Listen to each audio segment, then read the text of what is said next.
Hello everyone, आप you are welcome in my है ना चैनल फ्रीडम क्लासेस। और दिस इज़ माय स्टूडेंट है ना, favourite student mister Saurabh Kumar. अच्छा स्टूडेंट है ना। और जितना भी इसको होमवर्क मिलता है या क्लास वर्क मिलता है सब में ये कर है ना अप टू डेट रहता है। दूसरी बात है कि अभी तक जितना भी टेस्ट लिए हैं सब में इसका पोजीशन भी पहला पोजीशन है।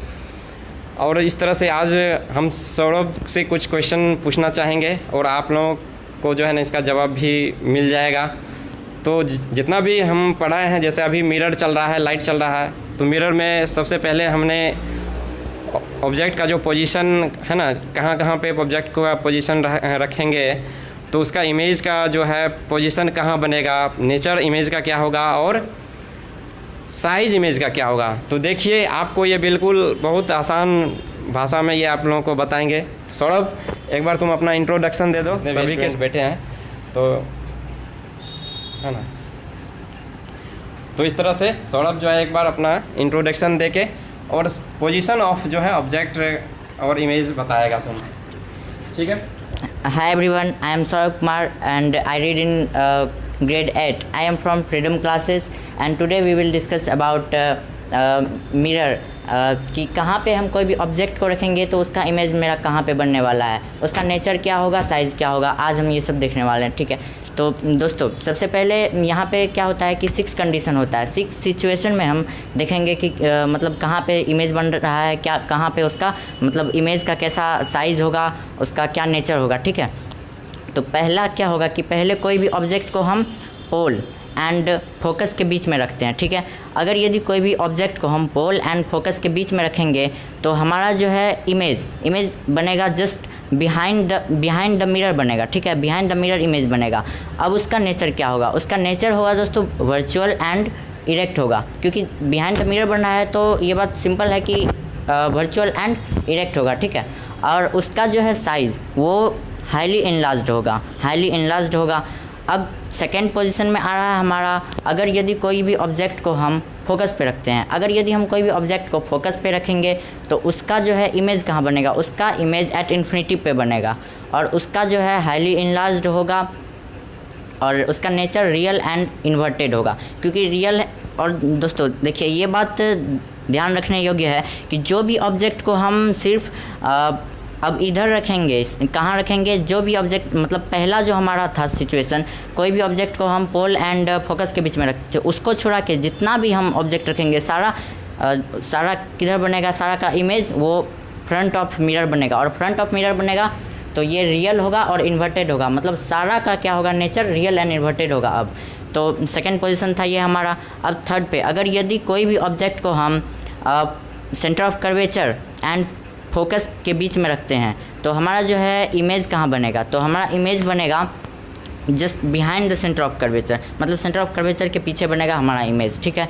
उसके बाद इसका रियल एंड इन्वर्टेड तो होगा ही, क्योंकि क्योंकि मिरर के आगे बन रहा है, इसीलिए इसका रियल एंड इन्वर्टेड होगा। उसके बाद लार्जर देन ऑब्जेक्ट बनेगा, इसका साइज़ लार्जर देन ऑब्जेक्ट बनेगा, ठीक है। अब है हमारा नेक्स्ट सिचुएशन कि अगर हम कोई भी ऑब्जेक्ट को फ्रेंड्स अगर हम अब सेंटर ऑफ कर्वेचर पे रखते हैं, ठीक है, ये हमारा फोर्थ कंडीशन है। कोई भी अगर ऑब्जेक्ट को हम सेंटर ऑफ कर्वेचर पे रखेंगे तो उसका इमेज कहाँ बनेगा, उसका image just centre of curvature के नीचे ही बनेगा और उसका जो है साइज़ क्या होगा, साइज़ उसका सेम साइज होगा। और चूँकि मिरर है और मिरर के आगे बन रहा है इसका इमेज, तो क्या होगा, इसका नेचर रियल एंड इन्वर्टेड होगा, जाहिर सी बात है। अब है कि फिफ्थ नंबर सिचुएशन, तो इसमें क्या होता है कि अगर कोई भी ऑब्जेक्ट को हम सेंटर ऑफ कर्वेचर के पीछे रखेंगे तो इसका इमेज कहाँ बनेगा, इसका इमेज बनेगा सेंटर ऑफ कर्वेचर और फोकस के नीचे बनेगा बीच में, ठीक है, इसका इमेज यहाँ बनेगा। अब रियल एंड इन्वर्टेड तो होगा ही। उसके बाद स्मॉलर देन ऑब्जेक्ट होगा। उसके बाद 6 सिचुएशन है हमारा, अगर कोई भी ऑब्जेक्ट को हम एट इन्फिनिटी पे रखते हैं तो हमारा इमेज जो है वो बनेगा एट फोकस, कहाँ बनेगा, फोकस पे बनेगा और रियल एंड इन्वर्टेड तो होगा ही, ठीक है। फ्रेंड्स ये मेरा ख़त्म हो रहा है, तो इसके बाद सर ही अच्छा से मतलब एक्सप्लेन किया सारा सिचुएशन को। और सौरभ से एक सवाल हम पूछना चाहेंगे कि सौरभ, जो अभी तक जो तुम पढ़ा है तो इसमें सबसे ज़्यादा तुमको क्या चीज़ अच्छा लगा, मतलब जैसे कोई भी मतलब किस तरह से आप किसको आप मतलब क्रेडिट देना चाहते हैं कि मतलब किस तरह से पढ़ाई में आपको सहयोग मिला? तो सबसे पहले कि मेरे टीचर को इसका श्रेय जाता है। उसके बाद मेरे पेरेंट्स हैं, क्योंकि मेरे पेरेंट्स भी हमें बहुत ज़्यादा हेल्प करते हैं। उसके बाद हमारे टीचर्स आते हैं जो हमारे सर हैं ये, और फ्रीडम क्लासेस के डायरेक्टर जो हमारे एजुकेशन में हमारे मतलब कोई भी सब्जेक्ट्स में काफ़ी ज़्यादा हेल्पफुल साबित होते हैं, काफ़ी अच्छे से समझाते हैं।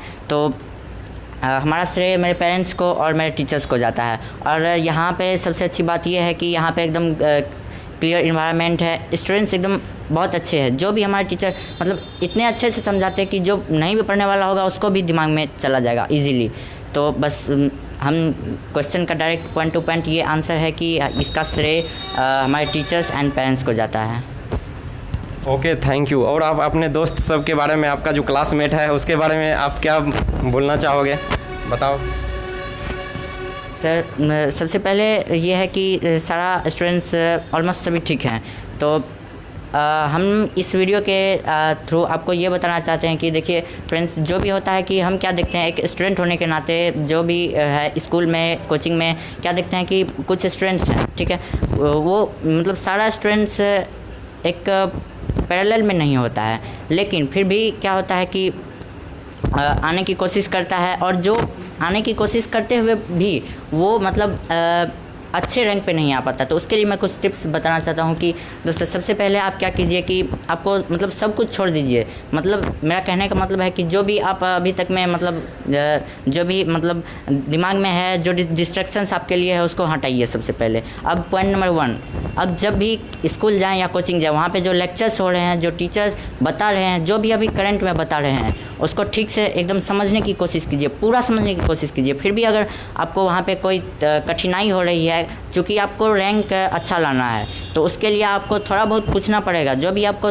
प्रॉब्लम हो रहा है वहाँ पे आप पूछ सकते हैं अपने टीचर से, बाद में पूछ सकते हैं या उसी टाइम स्टैंड अप होके आप पूछ सकते हैं। तो इससे क्या होगा कि जो लेक्चर आपको बताया जा रहा है वो तो तुरंत समझ में आ जाएगा, और जो भी आपको मतलब कठिनाई थी वो भी आप तुरंत खड़े होके पूछ लिए, ठीक है। उसके बाद आपको क्या करना है, घर जाने के बाद सबसे पहले क्या होता है कि स्कूल में सारा सब्जेक्ट पढ़ाई होगा वहाँ पे, और सारे सब्जेक्ट जितने भी CWs होंगे, क्लास वर्क्स होंगे, सभी को आपको ठीक से ध्यान से पढ़ना है। और जो भी मतलब जो भी आपको प्रॉब्लम आए उसी टाइम आप खड़े होकर पूछ सकते हैं या कॉपी में नोट कर सकते हैं बाद में पूछने के लिए।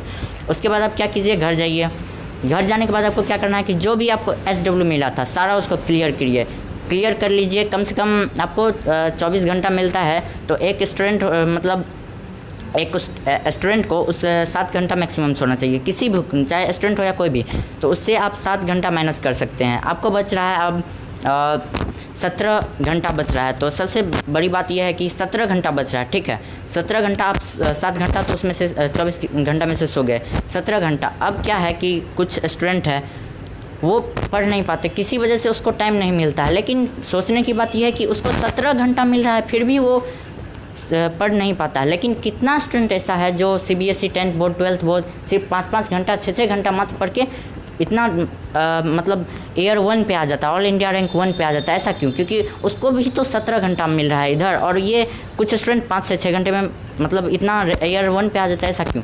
क्योंकि पहले तो वो लेक्चर क्लास में ठीक से तरह से सुनते हैं। और दूसरा पॉइंट मेरा क्या था कि जब भी घर आए आप SW कंप्लीट कर लीजिए, सारा चीज़ कंप्लीट कर लीजिए। SW के बाद आपको क्या करना है, कम से कम 17 घंटा नहीं तो कम से कम आप 6 घंटा 5 घंटा भी कम से कम आप कोशिश कर सकते हैं। देखिए आपको क्या करना होगा कि पहले आप SW जो भी मिला है उसको कंप्लीट कीजिए। उसके बाद क्या कीजिए, आप सारा सब्जेक्ट्स का, मैं ये नहीं बोलता हूँ कि आप रूटीन बनाइए कि हमको इतना घंटा ये पढ़ना है, इतना घंटा ये पढ़ना है, इतना घंटा हमको ये सब्जेक्ट पढ़ना है, हम ये नहीं बोलते हैं, क्योंकि ऐसा ज़रूरी नहीं है। हम ये बोलते हैं कि आपको, जैसा मेरा विश्वास है अभी तक में जितना हमको एक्सपीरियंस है, मैं ये बता रहा हूँ कि आपको बस लगभग आप 6 घंटा बस डेली पढ़िए। सिर्फ होमवर्क के अलावा आपको 6 घंटा डेली पढ़ना है। उसमें यह बात अब ध्यान रखिए कि हमको 6 घंटा पढ़ना है, और उस पर 6 घंटा में आपको 6 सब्जेक्ट्स इजीली आ जाएंगे 1-1 घंटा करके, ठीक है।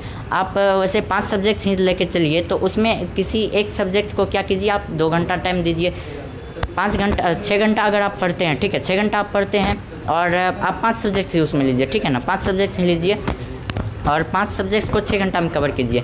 तो जो आपको सबसे ज़्यादा हार्ड लगता है, जैसे मैथ्स हुआ, इंग्लिश हुआ, जो भी आपको हार्ड लगता है उस पर 2 घंटा ध्यान दीजिए। उसके बाद जो इधर 4 सब्जेक्ट्स बच गया और 4 घंटा बच गया, सबको 1-1 घंटा ध्यान दीजिए, ठीक है। उसके बाद आपको घर पे जो है ये 6 घंटा कैसे पढ़ना है, होमवर्क तो आपको स्कूल का कोचिंग का पहले कंप्लीट करना है। अब ये 6 घंटा आपको कैसे पढ़ना है, आप चैप्टर 1 से सभी सब्जेक्ट्स को स्टार्ट कीजिए खुद से। और आपको जहाँ भी प्रॉब्लम हो रहा है आप अपने पेरेंट्स की, टीचर्स की हेल्प ले सकते हैं, या फिर डिजिटली हेल्प ले सकते हैं आप यूट्यूब पे या फिर मोबाइल पे। कहीं मोबाइल पे जाके आप यूट्यूब से सर्च कीजिए, या बहुत अच्छे अच्छे एप्लीकेशंस हैं जो स्टूडेंट को हेल्प कर सकता है, ठीक है। तो उसके लिए आप 6 घंटा आपको हमेशा पढ़ना है, सभी सब्जेक्ट्स पढ़ने हैं, सभी सब्जेक्ट्स को, सभी चैप्टर्स को कवर करने हैं धीरे धीरे। और इतना आप एक लिस्ट तैयार कर लीजिए, चार्ट की, हमको 6 महीना में लगभग टोटल सब्जेक्ट्स को कंप्लीट कर देना, पूरा सब्जेक्ट्स एकदम उसको क्लियरली आप समझिए, एक क्वेश्चन भी नहीं छूटना चाहिए, सारा चीज़ कीजिए। उसके बाद आप जैसे ही ये सारा चीज़ फॉलो कर लेते हैं, आपको कोई भी डाउट नहीं रहेगा, 5 के 5 सब्जेक्ट्स में कोई भी डाउट नहीं रहेगा। तो आपको मतलब जैसे ही एनुअल एग्ज़ाम होगा या फिर हाफ ईयरली, आपको ऐसा फील होगा कि नहीं हम भी टॉप 5 में आ रहे हैं। धीरे धीरे आप ईयर 1 पे ऐसे ईयर 1 नहीं, टॉप 1 पे जा सकते हैं, ठीक है। और जैसे ही CBSE बोर्ड आने लगे और जो भी चीज़ स्कूल आपको प्रोवाइड करती है या कोचिंग जो भी प्रोवाइड करती है, आप जैसे ही बोर्ड के लायक हो जाए, बोर्ड में जाने लगे, CBSE बोर्ड 10th का एग्जामिनेशन होने लगे, तो आप लगभग 6 महीना में सारा चीज़ आप क्लियर कर लीजिए, सारा सिलेबस क्लियर कर लीजिए। और उसके बाद क्या करना है, आप सिर्फ टेस्ट पेपर बनाइए और जो भी क्लियर किए हैं उसको ध्यान दीजिए। तो ठीक है दोस्तों, इतना ही इस पे आप ध्यान दीजिए और आप भी जो है टॉप 1 पे आ जाइएगा, ठीक है। ऐसा मुझे लगता है, ठीक है। Thank you Saurabh. मुझे पता है कि सौरभ का जो जिस तरह से एक्सप्लेन किया अपने फ्रेंड्स, अपने लाइफ के बारे में, या किस तरह से स्ट्रेटजी होना चाहिए पढ़ाई का, तो बिल्कुल सभी को बहुत ही अच्छा लगा होगा। और अब जो है हम आप लोगों को जो है कुछ मेरे स्टूडेंट हैं, विनीत के लिए क्वेश्चन है कि जब किसी ऑब्जेक्ट को, विनीत तुम अपना इंट्रोडक्शन दो। Hello friends, my name is Vineet Kumar. Vineet के लिए क्वेश्चन ये है कि जब किसी ऑब्जेक्ट को पोल और फोकस के बीच रखा जाए तो कहाँ बनेगा। विनीत भी एक अच्छा स्टूडेंट है ना, हमेशा जवाब देता है। जब भी हम किसी ऑब्जेक्ट को पोल एंड फोकस के बीच में रखेंगे तो उसका जो पोजीशन होगा वो बिहाइंड द मिरर होगा, मिरर के पीछे, और उसका जो नेचर ऑफ इमेज होगा वो वर्चुअल एंड इरेक्ट होगा, और उसका जो साइज होगा वो लार्जर देन ऑब्जेक्ट, यानी कि ऑब्जेक्ट जो भी है ना उससे बड़ा ही बनेगा हमेशा ही। Okay, thank you. अब दूसरा सवाल जो है, मेरा दूसरा स्टूडेंट जो है नेक्स्ट मिस्टर अभिनव कुमार है ना, तो उनसे मैं पूछना चाहूँगा कि जब किसी ऑब्जेक्ट का, ये बताइए कि जब पोल और फोकस के बीच रखेंगे तो कहाँ इमेज बनेगा, आप वही बताइए। Behind the mirror. और कैसा? वर्चुअल एंड इरेक्ट बनेगा, नेचुरल इमेज। साइज बनेगा ऑब्जेक्ट से बड़ा, लार्जर देन ऑब्जेक्ट।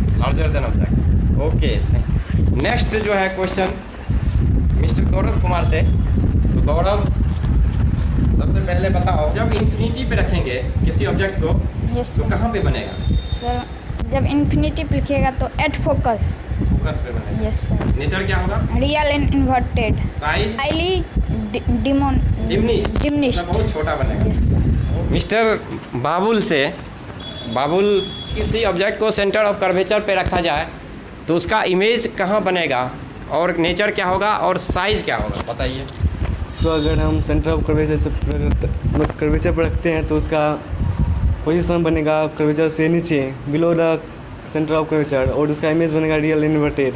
क्या होगा? सेम साइज होगा, ऑब्जेक्ट के सेम साइज होगा। नेक्स्ट क्वेश्चन मैं अंकित कुमार से पूछ रहा हूँ, और ये भी मेरा अच्छा जवाब देता है।